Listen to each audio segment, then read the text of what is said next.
open. But think about this. I mean, as popular as the most popular fast food you can think of, who opens 8,000 locations in less than 4 years, most of them since 2023? What business starts out at $8 billion in revenues? That works out, depending on the store, an average of about 100,000, maybe a month, $1 million per store, if you just do the math. And they used a loophole to get around a bill that the legislature passed in 2019 that we're going to address. Let me make it clear. There are lots of issues that we discuss between the Senate and the House, and sometimes you can have policy differences, and you work those differences out. This is not one of those bills. This is a bill that we have to ban THC and shut all of these stores down. And secondly, that includes THC that's being sold in liquor stores in drinks. There's no exception to this. This is a poison in our public, and we, as the legislature, our number one responsibility is life and death issues, and that's why this is Senate Bill 3. I want to introduce to you the author of the bill, who is passionate about this. We'll have some from law enforcement, and then we will have some of the families that have been directly impacted by this. Senator Charles Perry. Senator? Thank you, Lieutenant Governor. Appreciate y'all showing up for this today. It's important that when we know a problem, we fix a problem. I want to be clear, and for context, if you guys want to go back into your archives and look at synthetic pot, there was a group called Women Against Synthetic Pot. WASP was their acronym, and we killed K2 and Spice almost immediately. Senator Huffman and I partnered in that bill because Houston had a real problem with it. Even up in rural Texas we had it. So we're talking about synthetic pot. It's not your granddad's pot. It's not that marijuana. It's different. I'm here today for several reasons. I'm here for Jacob, 27 years old, in recovery for a year. I'm here for David, 29 years old, in psychosis today. I'm here for Grace, 29, in psychosis today. I'm here for Melody, 22, addicted. I'm here for Chandler, addicted and non-responsive to communications. I'm here for Leah Flores, Jesse LeBlanc. But Leah Flores, 18 years old, depression and anxiety. Violet Lanham, 20, recovery, 10 months. James Adams, 21, recovery, 7 years. I believe it's Idette, psychosis. What you hear a lot about is this stuff's going to kids. 29, 22, 29, 22, 22, 18, 20, 21. This is changing people's life in short order because it's been marketed as something that is safe and legal, and it's anything but. The deception in this industry and what they have created and the lives they have ruined is unacceptable and unnecessary. There are a few things in the legislatures we get to do that when we see something, we can be preemptive of keeping it from going further than it already has.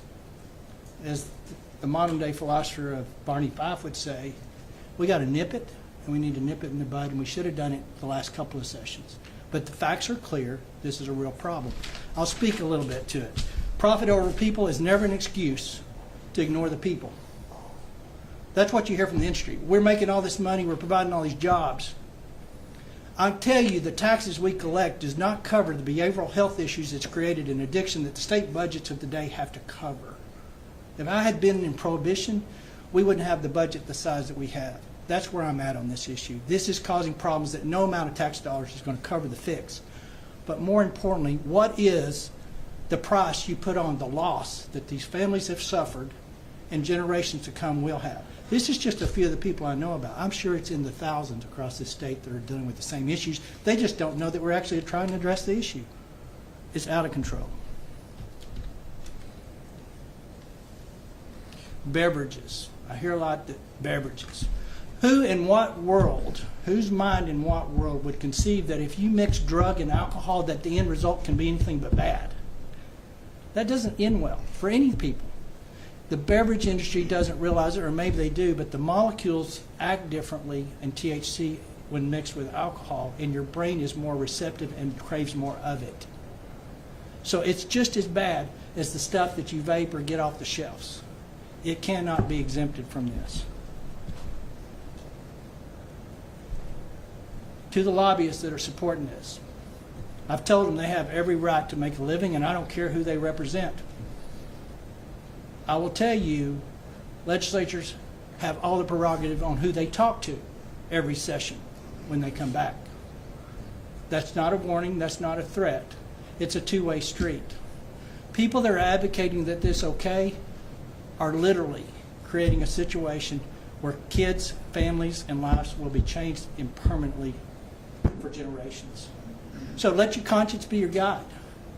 But I, as a legislature, do not have to associate myself with anybody I choose not to, other than constituents always have an open door. But I'm serious about shutting this down. I'll go back to, this is synthetic pot. I saw a survey today from one of y'all's colleagues. He has no credibility in my book anyway, but he did a poll, and I think he was talking about legitimate pot recreational use polls. Whether that's good or bad or indifferent, it is not that. It is not that animal. It is something that is synthetically made in a chemist's laboratory with no recourse or care or conscience about the impact it has. So this is not pot of yesterday. This is stuff that will change lives forever in a very negative way. And actually probably cause loss of life at the end of the day, because paranoid and schizophrenia are the attributes that are a common theme when you talk to these parents of these kids that are in this stuff.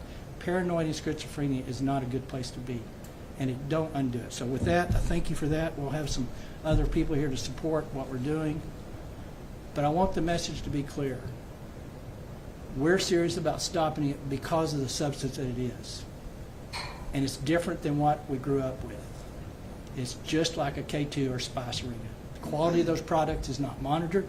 It goes from 30% on average all the way up to 80% THC inside of it, and you don't know what that pot is being mixed with when it was put in there. A lot of these are foreign manufacturers. It doesn't matter to me where it came from. It just needs to be gone. Thank you, guys. Chief Dye? Thanks, Senator. He's out of Allen, that's right. Yes, sir. Well, good morning. My name is Steve Dye. I'm the Chief of Police in Allen, and I'm also here representing the Texas Police Chiefs Association regarding our serious concerns with this illegal and open sale of these consumable THC products. The blatant circumvention and abuse of the 2018 Federal Farm Bill and the 2019 Texas legislation have resulted in a massive industry exploiting a loophole in the law to sell illegal THC and other psychoactive substances that pose significant health risk, particularly to our communities and our adolescents in our communities. Consumable THC products currently imported from other states and sold in locations throughout Texas are more potent than ever before. Many of them contain illegal Delta-9 and chemically modified Delta-8 that predominantly test well above the 0.3% threshold. In fact, undercover police investigations have found THC consumables that tested up to 78% THC concentration, which is many times more than the naturally grown marijuana of the past, which was less than 5% THC. Wholesalers and retailers often market these products as candy, chips, and cookies, covering labels to disguise and mislead on the contents. Consumers have no idea what they're consuming in these containers. And most people think that if you walk into a store and you're able to buy something from a retail establishment, it must be legal and it must be safe. With these THC consumables, neither is true. Intentional mislabeling on many products have led to accidental overdoses and increased addiction, with proven research showing that these products carry many long-term health risks, particularly to our young people. And more THC overdoses are occurring in our hospitals and county jails. We all remember, as has been mentioned, our K2 Spice bath salts epidemic, in which we were able to quickly eradicate that because people were dying. These high THC consumables are no different, other than they are causing a slower, less conspicuous disability and death. And while manufacturers, wholesalers, and retailers claim they are therapeutic, we have definitive evidence showing that they know what they're selling is intoxicating. The lab reports attached to these out-of-state products are almost always inaccurate, and that many businesses are selling these dangerous products to underage kids. Most of these THC retailers are here for one specific reason: to get people high. And they have proven to be so toxic that even the state of California and other states have banned them. Texas already has a compassionate use program in place for those needing THC for medicinal purposes. So why should taxpayers bear the burden to help retailers sell for-profit products just to get people high and make law enforcement's job that much more difficult? Retailers, not law enforcement, should bear the cost of testing their products in accredited Texas laboratories before they put any product on their shelf to not include anything with THC. This THC consumable plague is in every community in Texas.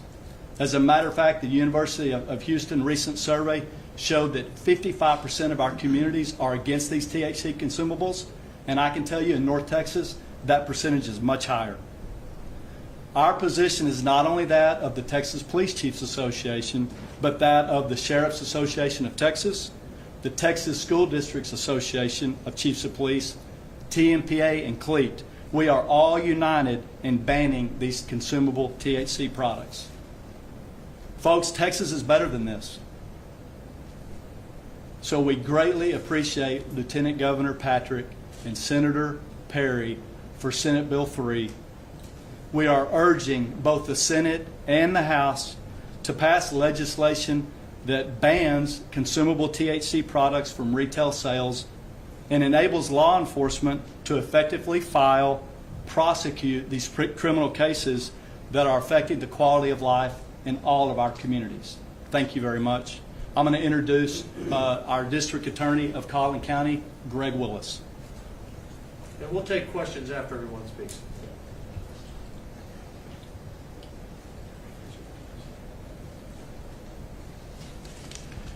Yes, Greg Willis, Collin County. I'm here to just give you the perspective of a local district attorney.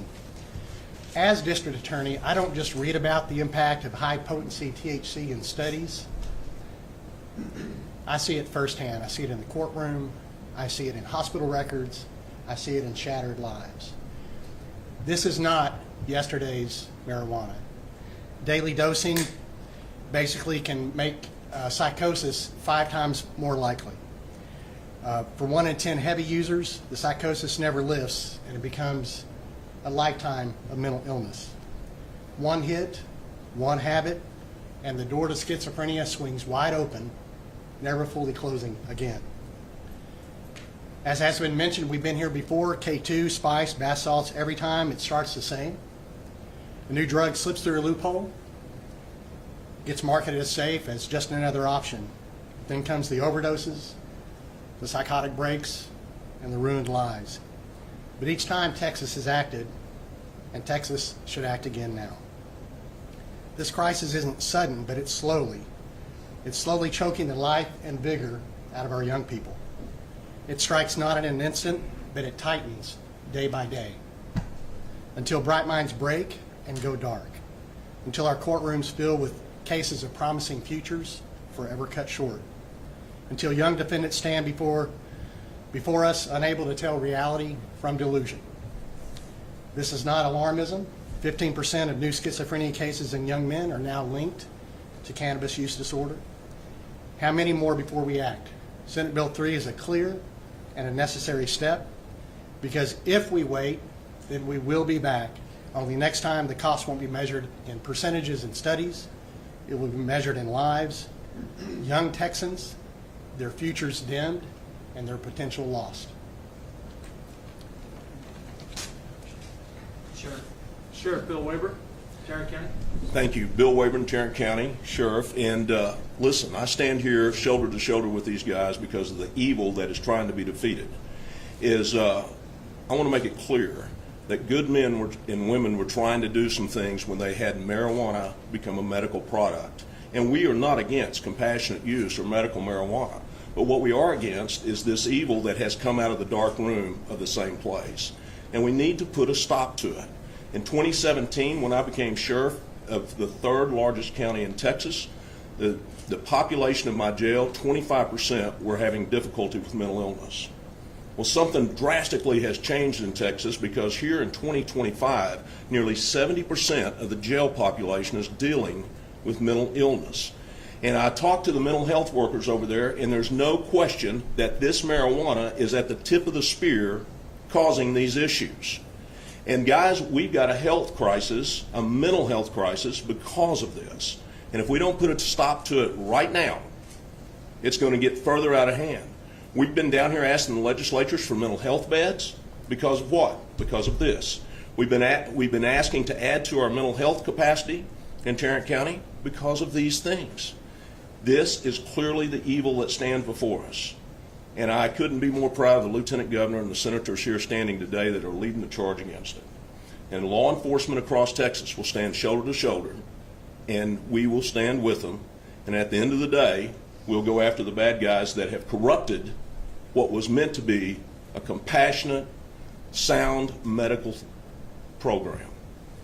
Thank you all for being here, and please help us spread the word. 2 points that our first 3 speakers hit on. Number one, on the compassionate use program, we're going to expand that this session in another bill.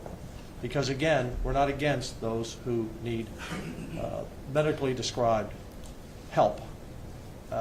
Number 2 is we've invested over $3 billion and probably higher in putting more mental health care beds and hospitals all across the state, from Tyler to Amarillo. Brand new. We put, I believe it was $2.5 billion in our budget last session. And we continue to help upload that cost to our counties that cannot absorb it. I mentioned earlier, I put out a video this morning. I hope all of you will get that out, because a lot of people, a lot of parents, a lot of grandparents, a lot of adults who are buying from these stores really don't know what you're hearing about today. You can save lives in the media by telling the story. This is not a political or a partisan issue. This is about saving lives. I walked into a store yesterday, the first store I walked into, just at random, and I asked him to show me the product. And he said, well, here's our one gummy that's 750 milligrams. I said, it sounds pretty strong to me. He said, well, you know, I tell them to kind of take a half a gummy, you know. People have different tolerance. Yeah, they'll get really high. I went on to say later, well, you know, they get them a lot of the gas stations too. You know, if they have a fake ID, they laughed about it. There's nothing to laugh about. I want to bring up our folks here who have joined us. The families are impacted. If each one of you would come up, take 2 or 3 minutes, tell your story, introduce yourself, and the stories are just heart-wrenching. And where is that video? It's on my Twitter feed. It's about 4 minutes long.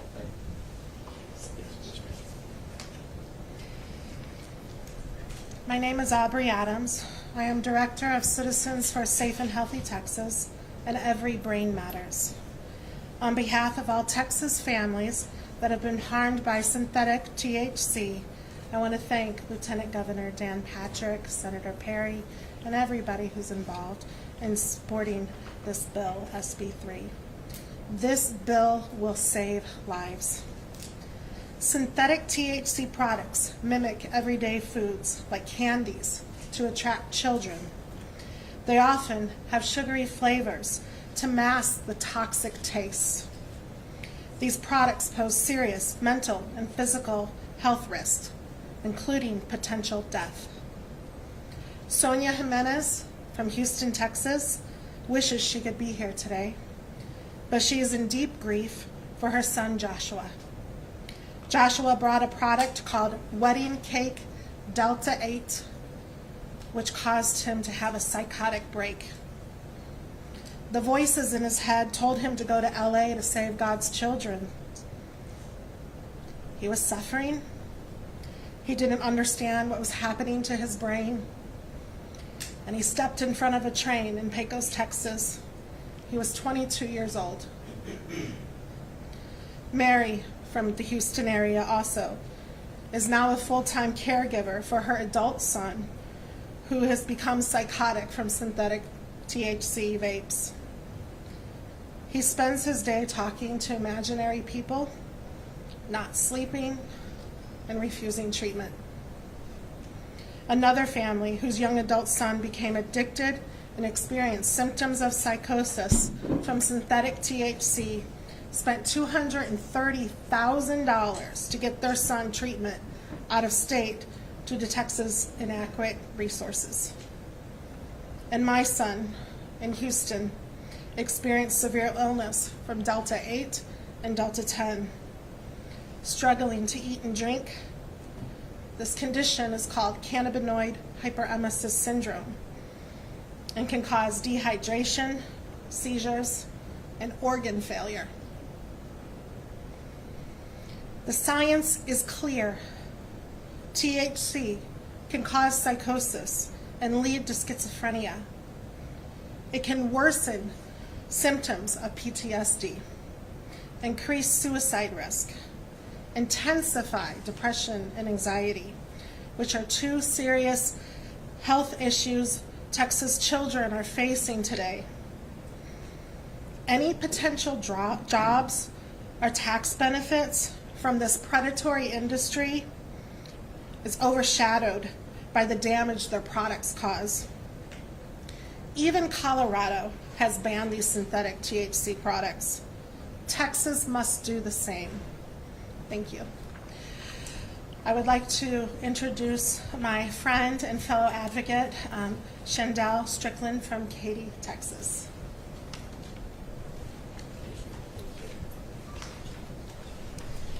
Hello, everyone. So very grateful to be here. I'm thankful for each and every one of the men and women who stand behind me in support of the Senate Bill 3. We've all heard the saying, whether we're in the airport, whether we're at a local school, whether we're at work, when you see something, you say something. And so that's why I'm here today at the Capitol to share my story with individuals who just may have not connected the dots when it comes to synthetic THC. As many have already mentioned, synthetic THC has wreaked havoc across our state. And as a mother, as a family member who's seen the tragedy firsthand, I am here to spread the news that we all need to pay attention to what is in our stores, what is in our children's hands. Synthetic THC is the issue, and it's a new age type of drug that many individuals are not aware of. I wasn't aware of it. You've heard individuals talk about psychosis. I'll tell you what experiencing psychosis is like as a mother. I had to pick up my son from a psych ward. I had to speak with a psychiatrist who explained the medication, the recovery process, and what next steps for our family would look like. From there, we spent the night in a hotel room, and for the first time in my life, I experienced being afraid of my own child. Experiencing him being in a different mental state is something that I do not want for any parent in the state of Texas, in our nation. It's something that no one should have to go through. I questioned if I should be in the hotel room with him. I questioned if I need to stay up all night. Am I going to be able to go to sleep? I've watched my son, who I love dearly, stand at the door of the restroom and take several deep breaths to calm himself down so that he could build up enough courage just to take a shower. This is totally different from the individual who I know who loves to model, loves cameras, loves the way he looks, loves to shop. Totally different. Psychosis has no place in our society at all. There are individuals who come against Senate Bill 3, who come against just the opposition to synthetic THC. They feel like we need more regulation. We don't have time for more regulation because families are at risk, lives are at risk. We are asking for a total ban of synthetic THC. As an individual who has experienced what psychosis has like, it even had an impact on my health. I was nearly at the brink of having a mental breakdown from seeing my loved one in such a situation that I couldn't fathom. I could not fathom it. But learning everything that I've learned about synthetic THC and these products that are so readily available. We all know the number of Starbucks and McDonald's. They're plentiful across the state of Texas. It's about around 2,500.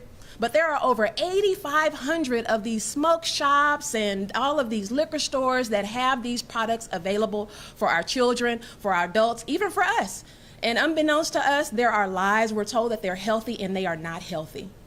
Right? And so I'm calling for each and every individual to learn more and to support the leadership that stands behind me in making sure that we ban synthetic THC in the state of Texas. Thank you.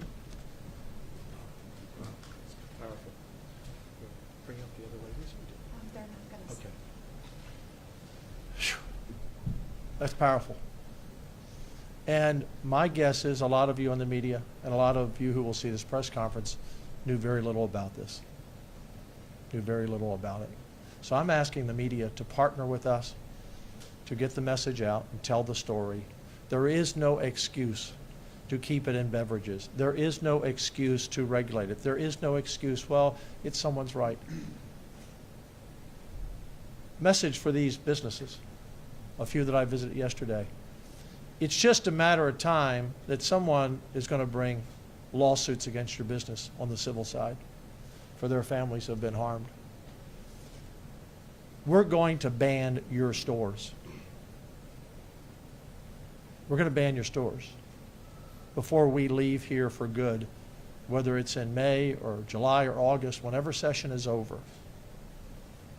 We in the Senate, and I believe in the House, will stand together and pass this legislation. My recommendation is, if you're watching, and I know a lot of people are watching from out there who are in this business, you might want to voluntarily close your doors, because the investigations are going to continue, and I'm sure the lawsuits are about to come. You know what you're doing. You know what you're doing.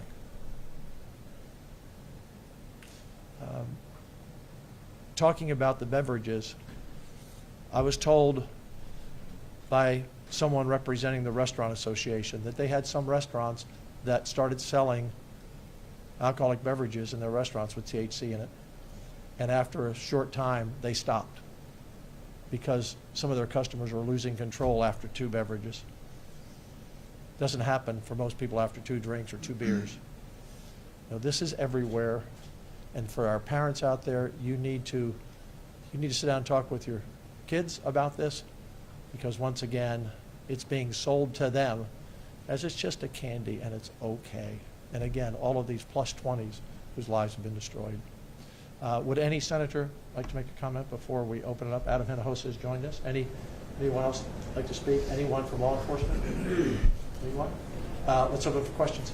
Over here, Senator Lieutenant Governor Hyde, members of California News. Yeah. How do you expect to significantly expand the Teacup program with half a dozen dispensaries and off-site storage, but no significant expansion of qualifying medicals? Yep. I'd like to hear from Lieutenant Governor as well. Thank There'll you. there'll be an amendment on the floor for the Teacup Bill 1505 when it comes up that's going to require, not may, but shall open up those 3 additional licenses that we're going to. So that'll be 6 licenses.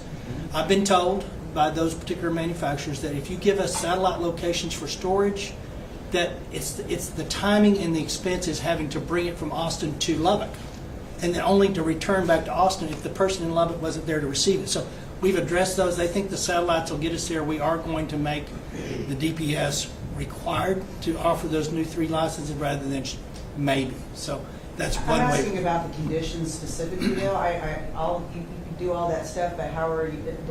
Will it still expand access if you're not expanding the medical conditions that qualify people for the program? So the medical conditions that currently exist are pretty broad. You know, epilepsy, Charlotte's Web, I think it was, or Charlotte Law up in Colorado was the first exposure to that compassionate use conversation. She's since passed, but it really did provide relief. So epilepsy, that whole list, it's pretty, I would say, general in most of those criterias. PTSD is in there, so obviously our veteran communities that are relying on that stuff is already eligible for the T-Cup program. And I think where those are typically the issues that if you hear someone going to the local head shop to buy their medication, or to the gas station, unfortunately, to buy their medication now, we don't dispense medication through gas stores, in convenience stores. That's the issues they raise, insomnia, those things like that are attributed to that list. So I think the list is comprehensive enough. So insomnia, general anxiety, depression, Those are all Those things are- that fit in one of those categories. if you have PTSD. Yes, correct. But nothing more general than that. No. And one of the things, thank you for your question, is that when I've talked to some of those people, these stores pretty much shut down their businesses. No one was coming to them anymore. No one wanted to have a license. So we're gonna expand. Next question. Okay, I'm detecting a theme here with HHS, going maybe too far with this. Maybe? Really far. With the lottery commission, maybe going too far with what they were Yeah. offering, maybe even some of the election stuff that you talked about Yes, in years sure. past. Is this a situation where the bureaucracy, even in Texas, is taking too many liberties and you guys have to step in more frequently? Absolutely. It's great that we only come every other year. We function very well for being the 8th largest economy in the world. No one does the work that the Senate and the House does in 5 months, and sometimes we're here longer. But when we're gone for 12 or 18 months, in general, agencies kind of go their own way. And in the Lottery Commission, as you pointed out, until we went and did that video, the Lottery Commission said, we can't regulate the couriers. And then they sent a letter to the AG, can we regulate them? And then 4 days later, they banned them all. And that is a deep investigation into the potential corruption and money laundering that could be international, national, or just maybe bad actors in the Lottery Commission. We'll see what those investigations bring out. Same thing in this. We as members are in our districts. I cover the whole state, but they are talking to the folks from the House and Senate all the time. And you start to hear things bubble up, and you find out, I was shocked. I was shocked that there were so many that opened up just in the last 24 months. I think it's been several thousand just in the last couple of months. And so we said, let's look into it. And what we found was a very ugly picture. And the idea that people are profiting off this at the expense of these lives is just unacceptable. Unacceptable. But how has HHS gone too Good. far? How did they do this? So to be clear, it's Dishes. Yeah. And so Dishes didn't do anything wrong. What happened is an industry exploited a loophole that was never intended to be part of a permitting process. And they'll use that this isn't legal because we've got a lawsuit that has stopped and it's in the process. Truthfully, they challenged Dish's approach to put guardrails, exactly what has happened.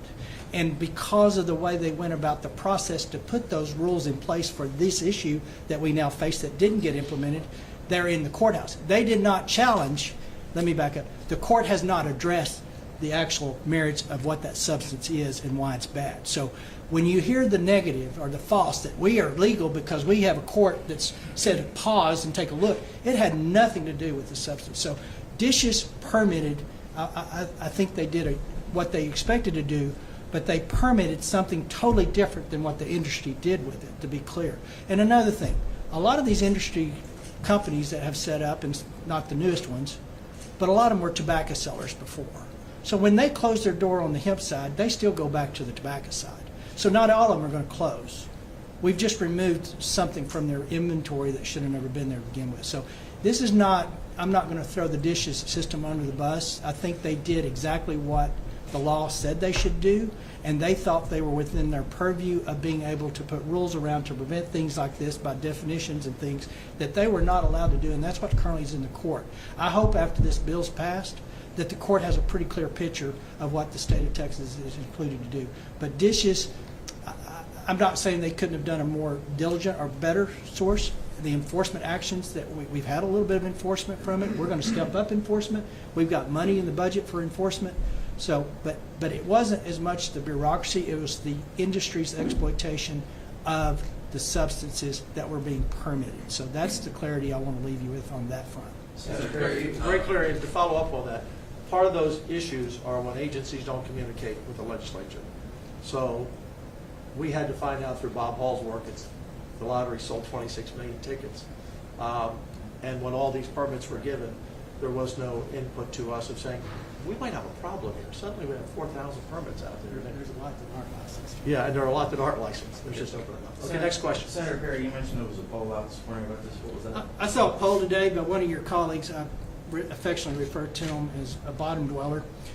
He said 68% support THC in Texas. The one I see says that, but it was done by Mike Vasilis. That's the pollster that. I don't know the source of the poll. It came from one of your reporters, is the way it was Well, reported. Mike Vasilis is the pollster. I can tell you this. The governors used him, and so did. I can appreciate that, but the guy's You should just wrong. go back and look at it. I don't care who does the poll. Yeah, don't I don't play care this the political polls. cheap game. Here's the It is a thing. political cheap. If that's what the poll says, don't use Mike Vasilis? it doesn't, of course I do. Okay, yeah. So we're going to turn this conversation Right. from the lives that were lost to Right. who did the poll. I'm just Yeah. telling you the poll probably You did brought not. the poll up, that's what I I'm did asking bring you the about. poll up, Yes, sir. but Okay. what I clarified, if you're honest, I said synthetic THC was not polled. Yes, it was. Yes, It was. consumable in drinks. If you read That's the poll, different. you know That's that. different. Yeah. The average We don't person in talk this about that room, with the whole press the conference. average person in this room, I'm not going to argue with you. The I'm not average arguing with person in you. this I'm room, asking and about what you people are said. listening, do not understand the distinction between THC and synthetic. Okay. And you can poll it, and anybody would say THC. There are majority of people out there that like the idea of THC, so I'll just leave it You with brought it that. up, that's why. I hear you. I That's- appreciate it. Yeah, me too. Senator Perry. Yes, sir. Who are you working with in the House on this? And Uh, House leadership? Ken King is carrying that. He's chairman of that jurisdiction and that committee. And for the most part, I think we're philosophically aligned for sure. His bill is a little different than Senate Bill 3, but we got time to bring that together. And I believe with confidence after conversation with him.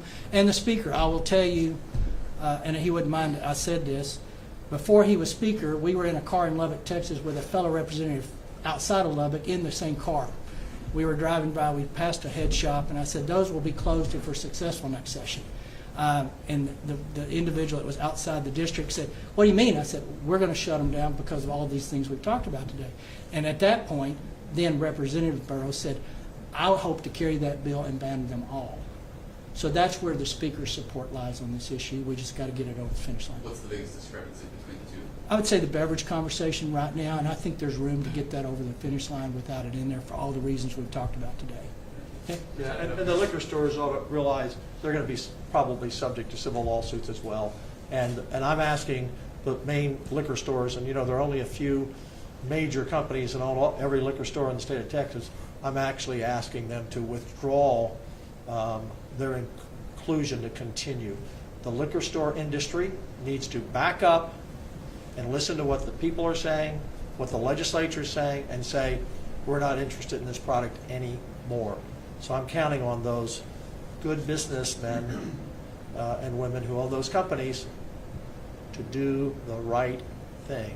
Question? Lieutenant Governor, we have this map of Yes. these physical locations in Texas. Yes. Some of these products are still available in surrounding states, and we found a lot of online websites that can ship these products directly to your Yeah. home. Do you foresee any problems with the enforcement? How will that be enforced? Those coming into the state, they're violating Texas law, and we'll do whatever we can within the state to enforce it. And I hope that we would have partnerships that could cross boundaries if need to.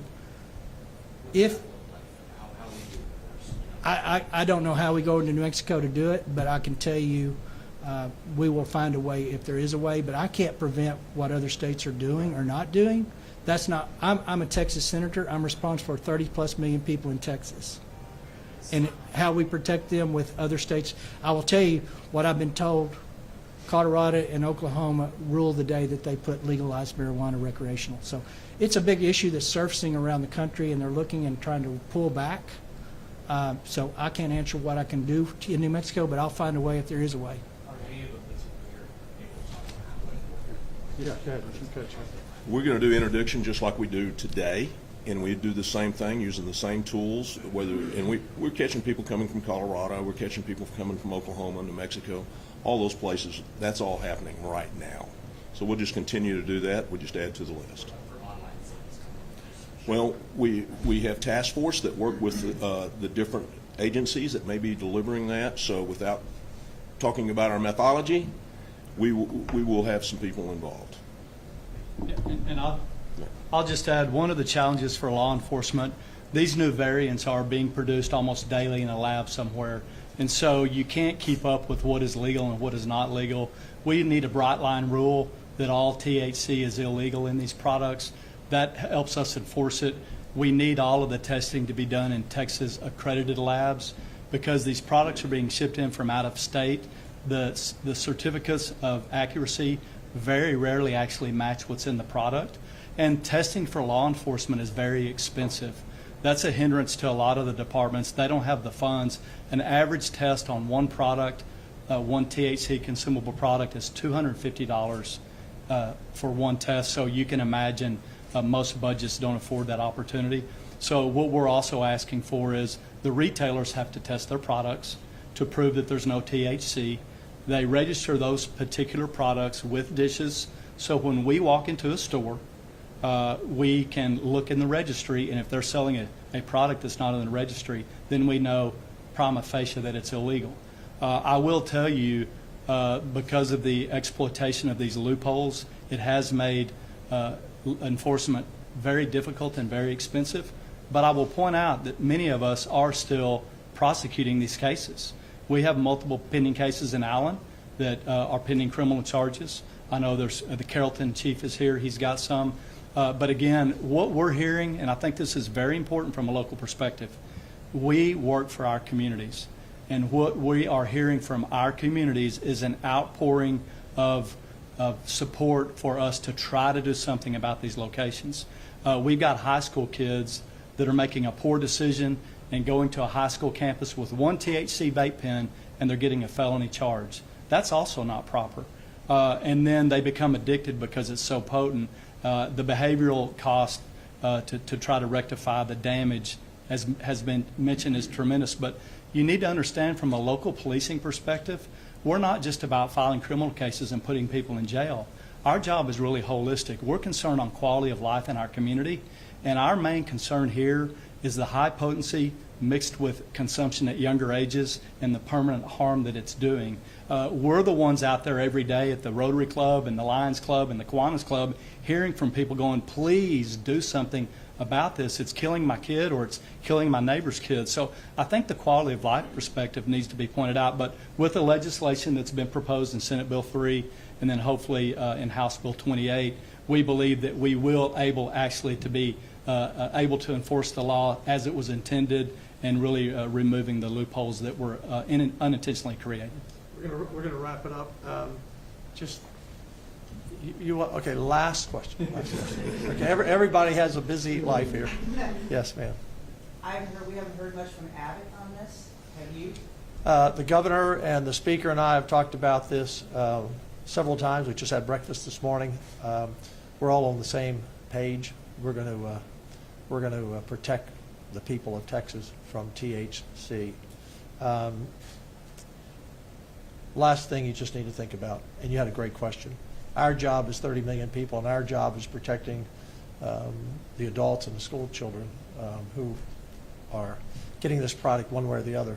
Just ask yourself this question. Why are almost all of these THC stores building and opening up around schools? The idea that they say, well, we have 21 sign on the door, we don't sell, and why are they all opening up around schools? That's where they believe their market is. You don't open a business in an area that you're not selling products. Thank you all for coming. I appreciate it very much. Thank you. Thank you. Today. In about, what time is it? I don't know. In about 2 hours. An hour, whatever. Thank you. Good job.